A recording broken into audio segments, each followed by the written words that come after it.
Welcome to test positions on back rank. We now move ahead with part 1. The first position in this is from the game between Texner and Portis with black to play and win. As we can see that white has no defense on the rank here and black won the game comfortably with rook e1 check. White can try rook f1, but rook captures f1 leads to a easy checkmate. I hope that you have been able to find solution to this problem. Let us now move on to number 2. And same idea here. Black is devoid of any defense on the back rank. Of course, he has his knight here, but well, that is not sufficient. Here white starts with rook c8 check, and let us now examine the possibility. Black has two options. He can capture the rook on c8 or block the check by moving his knight to g8. Let us examine both. We will start with knight g8, and now white can continue delivering the blows. He starts with rook into g8, king into g8, and mate follows with rook e8. So it is not possible. Black even loses when he plays knight g8. Let us now examine how mate can come. If black captures the rook on c8, well, then it's easy. He has opened up the line for rook on e2 to invade. So rook moves to e8 and it is check and mate. We now move on to number 3 in this position. It is white to play. It's from the game Lozev Descalo played at Sofia. Here it's easy. Again we see no defense on the back rank for black. Mate is easy. White played rook e8 check, and what do we see? The rook on c1 is also controlling the flight square of the king on c7. So it is not possible for king to get out of check by moving to c7. His only option is rook d8, but then white delivers check and mate by capturing the rook. Number 4 is also very easy, very similar in pattern. This is from the game Geimer and Swiderski with white to play. And as can be seen, white starts with rook e8, rook c8 check. Black has no option. He has to block the check with rook f8. And now white can win by capturing on f8 with either of the rook. Okay, so here he can either play rook c captures d8 or even like rook f captures d8. If rook c8 he can try to delay the mate. He can start with rook d8, but well, in that case mate follows.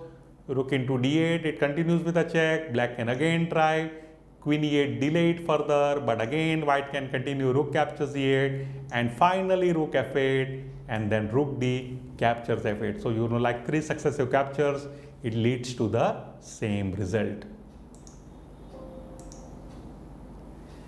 And now this position, it is very easy. Here now, of course, there is no back rank weakness for white. It is black to play.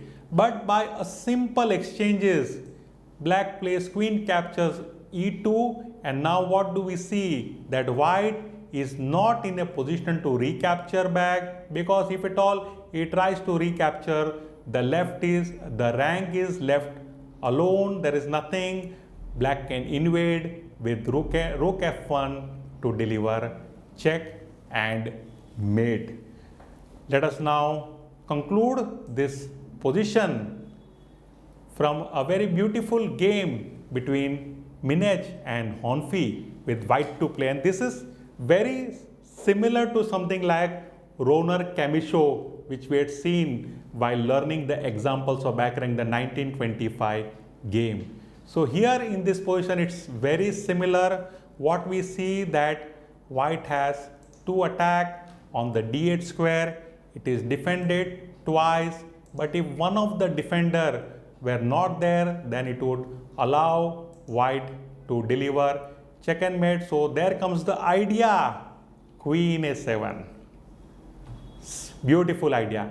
And like here in this position, once again I have to tell you, don't play queen c5. We'll also examine queen c5. So what happened in this game is black played here rook into d5, and now we see mate coming quickly. White started with queen captures a8 check, queen to d8 is the only way to block the check, and now you can see the x-ray attack of rook on d1 being applied through rook on d5. So white had no hesitation in playing queen captures d8, rook captures d8, and rook captures d8, check and mate. Going back to the start position, I told you it is not possible for white to play queen c5. This in fact would turn out to be a losing move, because like in the earlier example, you know, black is in a position to avoid check and mate. You will simply play queen into c5, and now when you go ahead with rook into d8, of course you are winning a rook here, but after rook into d8 check, black will be in a position to block the check with his queen. And since now he is ahead in material, white is required to play rook into f8, and after king into f8, what do we see? That, you know, black has a cluster of pawns on the queen side and is, you know, like ready to brush in and promote one of his pawn. He can offer up to play a3, open up the line, and white king will be late. So selection of candidate move is very important in this position. Here the correct continuation is queen to a7, and like we can see other alternative. For example, if rook into a7, then as we have seen, mate comes from rook into d8, queen into d8, and rook into d8. So I hope you have understood this part 1, have been able to solve it successfully. If at all you find that your solution is not matching with mine, go through these solutions once again, and I'm confident that next time when you'll be coming back to the same problem, you will be able to solve it successfully. I'll be back with part 2 of the solutions. Till then, bye for now.